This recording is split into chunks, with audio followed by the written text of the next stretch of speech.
स्वागत है आपका आपके YouTube चैनल महादेव ऑफिशियल में। मैं हूं विक्की और आज मैं पढ़ाऊंगा क्लास 12 की पॉलिटिकल साइंस चैप्टर नंबर 1 और चैप्टर का नाम जो है आपका है शीत युद्ध का दौर। तो शीत युद्ध का मतलब बच्चों आपको मैं पहले ये बता देता हूँ कि शीत युद्ध का मतलब क्या होता है, शब्द का मतलब क्या होता है। तो शीत युद्ध जो था वास्तव में कोई युद्ध ही नहीं था। शीत युद्ध का मतलब ये हुआ था कि युद्ध की संभावनाएं बनी रहती थी लोगों को, ठीक है, कि युद्ध की संभावनाएं को ही शीत युद्ध कहा गया है, ठीक है। तो मैं पहले आपको ये बता देता हूँ कि शीत युद्ध किन दो देशों के बीच में हुआ था और कब शुरू हुआ था और कैसे शुरू हुआ था।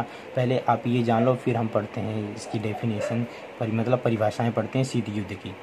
तो जो आपका शीत युद्ध था ना, वह दो देशों के बीच में हुआ था। तो मैं आपको बताऊं जो दो देश थे, एक था आपका देश यूएसए मतलब अमेरिका, और एक आपका देश था यूएसएसआर, ठीक है। दो देश थे अमेरिका और सोवियत संघ में ये शीत युद्ध चला हुआ था, छिड़ा हुआ था। तो जो शीत युद्ध शुरुआत हुआ था ना शीत युद्ध का, वो दूसरे विश्व युद्ध के बाद इसकी शुरुआत हुई, मतलब 1945 के बाद शीत युद्ध का दौर आया। और शीत युद्ध का जो दौर था उसका ख़त्म, इसका जो एंड था जो ख़त्म हुआ ये 1951 में ख़त्म, 51 बोल रहा हूँ, 91 में ख़त्म हुआ, ठीक है। तो अब पढ़ते हैं हम डेफिनेशन शीत युद्ध का।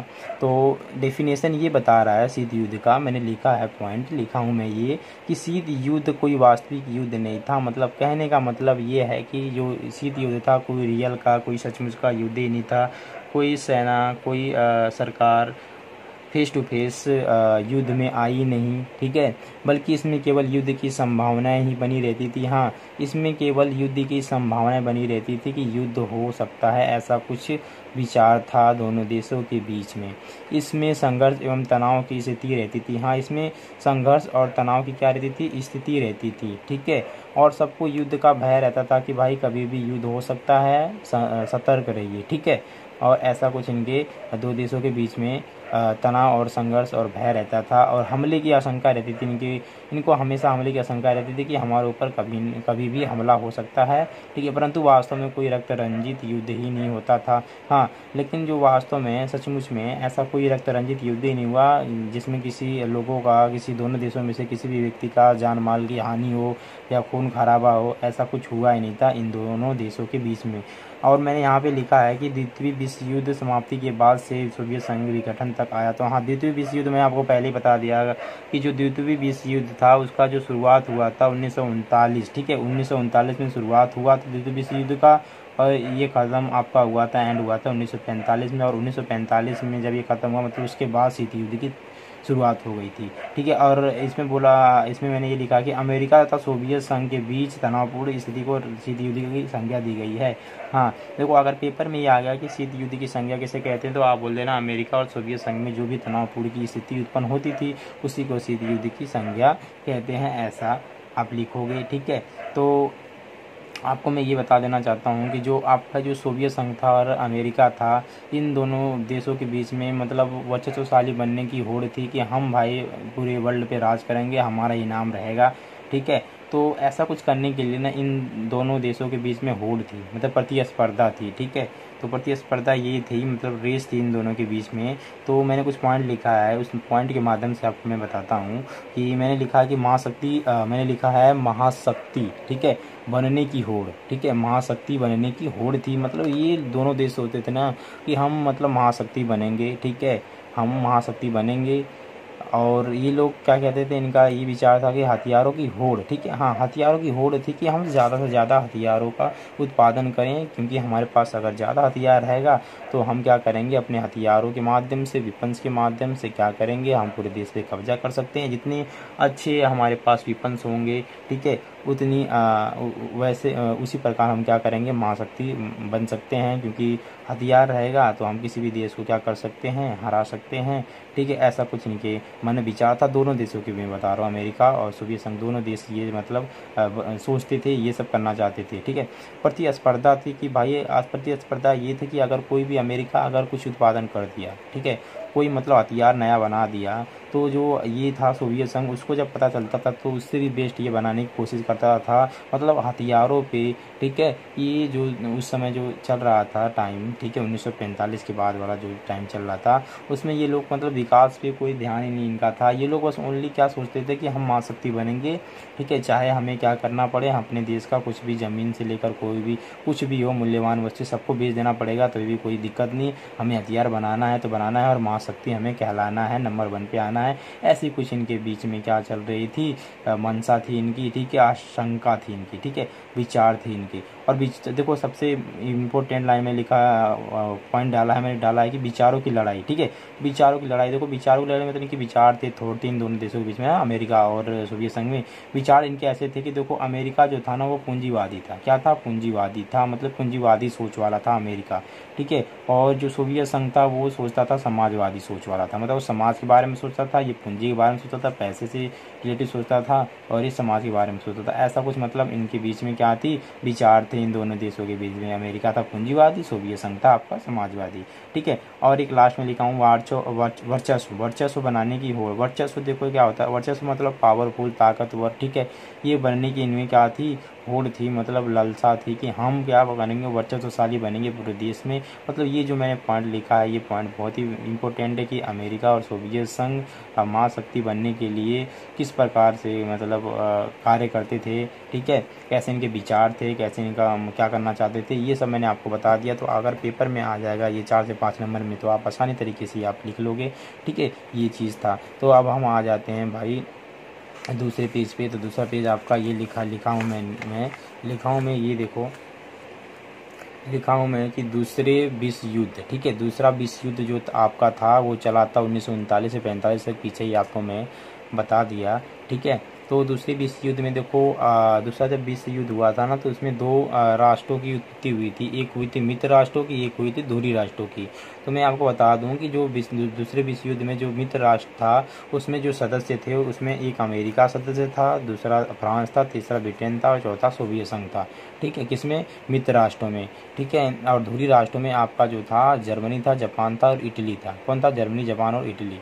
ये बात चल रही है 1939 से 45 वाली बातें चल रही है, ठीक है। तो ये बातें थी। तो आपको मैं ये अब पॉइंट दूसरा आगे इसमें लिखा है कि 2 महाशक्तियों का उद्भव, ठीक है, 2 महाशक्तियों का उद्भव। तो आपको एक बात मतलब आपको मतलब सता रही होगी और जिज्ञासा भी उत्पन्न हो रही होगी कि भाई अमेरिका और सोवियत संघ तो एक में थे, तो ये कैसे शीत युद्ध में अलग अलग हो गए। तो मैं आपको बता रहा हूँ, चिंता करने की कोई ज़रूरत नहीं है। तो ये 1939 से 45 की बात है, तब ये लोग क्या थे, एक ही राष्ट्र में थे, मतलब मित्र राष्ट्र में थे सोवियत संघ और अमेरिका। लेकिन 45 के बाद इन लोगों के मन में ना कुछ ऐसे विचार उत्पन्न हुए कि हम क्या करेंगे, पूरी दुनिया पे कब्जा करेंगे, मतलब हम क्या बनेंगे, महाशक्ति बनेंगे, वर्चस्वशाली बनेंगे। तब जाके ये मतलब 2 महाशक्तियों का उद्भव हुआ था, ठीक है। तो ये धुरी राष्ट्र में जर्मनी, जापान, इटली था, और मित्र राष्ट्रों में अमेरिका, फ्रांस और ब्रिटेन, सोवियत संघ, ये सब था। तो 2 महाशक्तियों का उद्भव, ठीक है, जिसमें 2 ध्रुवीय विश्व में आपको बताता हूँ। 2 ध्रुवीय विश्व में ये हुआ कि भाई एक तो यूरोप जानते हो, यूरोप में जर्मनी था उस समय, ठीक है। तो अब तो अलग देश है। तो जर्मनी जो है ना, जर्मनी में क्या किया गया कि दीवार फांदी गई, ठीक है, जिसे बर्लिन का दीवार कहते हैं, वो दीवार फांदी गई। और इस बार आपका हो गया पश्चिमी जर्मनी, इस बार हो गया आपका पूर्वी जर्मनी। और तभी से क्या हुआ, 2 महाशक्तियों का उद्भव होना शुरू हुआ, जिसमें पश्चिमी जर्मनी में आपका यूएसए आ गया और पूर्वी जर्मनी में यूएसएसआर आ गया, मतलब यूएसए अमेरिका, यूएसएसआर सोवियत संघ, ये आ गया, ठीक है। तो मैंने इसी जो आपका 2 ध्रुवीय विश्व है उसके बारे में, मतलब आरंभ कैसे हुआ, शुरुआत कैसे हुआ, उसके बारे में मैंने कुछ डेफिनेशन यहाँ पे लिख रखी है कि 2 ध्रुवीय विश्व का आरंभ कैसे हुआ। तो मैंने लिखा है, दोनों महाशक्तियों ने विश्व के अलग अलग हिस्सों पर अपना प्रभाव बढ़ाना शुरू किया, ठीक है।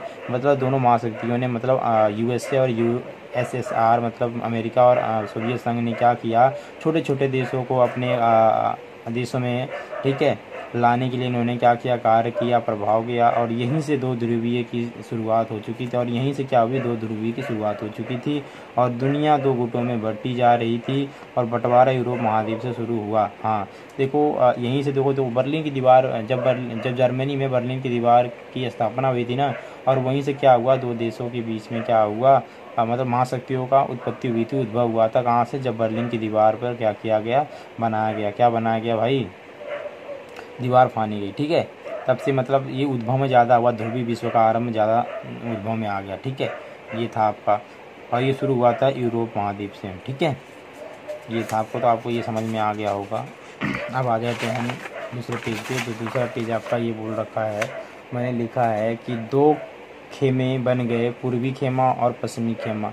पूर्वी खेमा में आपका यूएसएसआर था, मतलब सोवियत संघ, और पश्चिमी खेमा में अमेरिका था, मतलब यूएसए था। तो ये ऐसे इसी इसमें बातें थी। तो आपका, अब मैंने एक पॉइंट लिख रखा है, आखिरी पॉइंट है इस पार्ट का, पार्ट 1 का। मैं लिखा है, छोटे देशों को महाशक्तियों में शामिल होने से क्या लाभ मिलता था। हाँ, ये देखो इम्पोर्टेंट क्वेश्चन है, बहुत इंपॉर्टेंट क्वेश्चन है। इसमें बोला गया है कि छोटे जो देश थे वो महाशक्तियों में शामिल क्यों होना चाहते थे, जिनको क्या लाभ मिलता था, कि वो भाई क्या बेनिफिट था कि महाशक्तियों में भाई चले जाते थे, इनके साथ मिल जाते थे। तो मैं आपको बता देता हूँ इस पॉइंट के माध्यम से कि भाई क्यों ये शामिल होते थे। तो पहला मैं पॉइंट लिखा हूँ, सुरक्षा का वायदा मिलता था। हाँ, जो बड़े देश थे ये क्या करते थे, छोटे देशों को सुरक्षा प्रदान करते थे। वो कहते थे अगर इनके देश, छोटे देशों पे किसी प्रकार का ना समस्या उत्पन्न हो गया, हमला हो गया, तो हम क्या करेंगे, अपनी सुरक्षा देंगे, पूरी मतलब गारंटी दे देते इनको सुरक्षा का, ठीक है। और आर्थिक मदद भी दे देते। आर्थिक मदद जैसे कि आपका मदद ये होगा कि उस देश पे अगर कोई प्राकृतिक संपदा आ गई, आंधी तूफान, और भी कुछ मतलब आर्थिक मदद देना हो, जैसे भूखमरी आ गई और भी कोई समस्या आ गई, तो ये क्या करते थे, बड़े देश क्या करते थे, इनको मदद देते थे, छोटे देशों को आर्थिक रूप से। सैन्य सहायता, हाँ सैन्य सहायता मतलब सैनिक की भी सहायता दे देते थे। अगर उस देश में गृह क्लेश हो गया, जैसे कि उनके देश में ही किसी प्रकार का युद्ध हो गया, गृह युद्ध हो गया, तो उसको शांत करने के लिए ये क्या अपने सैनिक भेज सकते थे, ऐसा कुछ ये क्या करते थे, सुरक्षा देते थे, ठीक है। और हथियार, हाँ हथियार भी दिया जाता था इनको, कि अच्छे अच्छे हथियार दिए जाते थे इन छोटे देशों को। मतलब ये सारे इनको फ़ायदा मिलता था, सुरक्षा का वायदा मिलता था, आर्थिक मदद मिलती थी, सैन्य सहायता मिलती थी और हथियार मिलते थे। ये सब फ़ायदे इनको मिलते थे, तब ये क्या करते थे, इनको इस देश में शामिल होते थे, ठीक है। तो ये दोनों देश करते थे, अमेरिका और सोवियत संघ भी कहते थे। इनका कहना ये था, अमेरिका का कि और सोवियत संघ का कहना ये था कि जो हमारे देश में शामिल होगा, ठीक है, अगर उस पर किसी प्रकार का हमला हो रहा है तो हम समझेंगे कि ये हमला हमारे ऊपर हो रहा है, ऐसा कुछ इन लोगों का विचार था, ठीक है। तो ये जो मैं लिख रखा हूँ पॉइंट सुरक्षा का वादा, तो इसको यही पेपर में मत लिख के आ जाना कि अभी पूछेगा कि छोटे देशों को महाशक्तियों में शामिल होने की क्या लाभ है, तो आप सुरक्षा का वादा लिख के और दूसरा पॉइंट लिख दें आर्थिक मदद, और तीसरा सैन्य सहायता और हथियार। और इसके बाद अब ये तो भाई आपका सब पॉइंट जो मैंने अभी डेफिनेशन बताया कि सुरक्षा का वादा कैसे किया जाता था, ये आप लिखोगे। आर्थिक मदद कैसे की जाती थी, इसको लिखोगे 2 से 3 लाइन, 3 3 3 6 3, जैसे ये 4 लिखा हो ना, 3 चौको 12 हो जाएंगे आपके पूरे, ठीक है। मतलब 12 लाइन लिख दोगे, 120 वर्ड का आपका हो जाएगा, और 120 वर्ड का होगा समझ लो आपको 5 नंबर दे दिया जाएगा, ठीक है। तो आप ऐसे ही लिखना, ठीक है। तो अगर आपको ये वीडियो, ठीक है, पसंद आई हो तो please like, comment and share, और सब्सक्राइब प्लीज़ ज़रूर करना, और इस वीडियो को ज़्यादा से ज़्यादा शेयर करना, ताकि आपके जो दोस्त हैं, आपके जो स्कूल फ्रेंड है, उनको भी फ़ायदा हो और एग्ज़ाम में अच्छे नंबर ला सके और अच्छे नंबर प्राप्त कर सके। तो आप क्या करना, इस वीडियो को ज़्यादा से ज़्यादा शेयर करना। और इस वीडियो को मैं रात के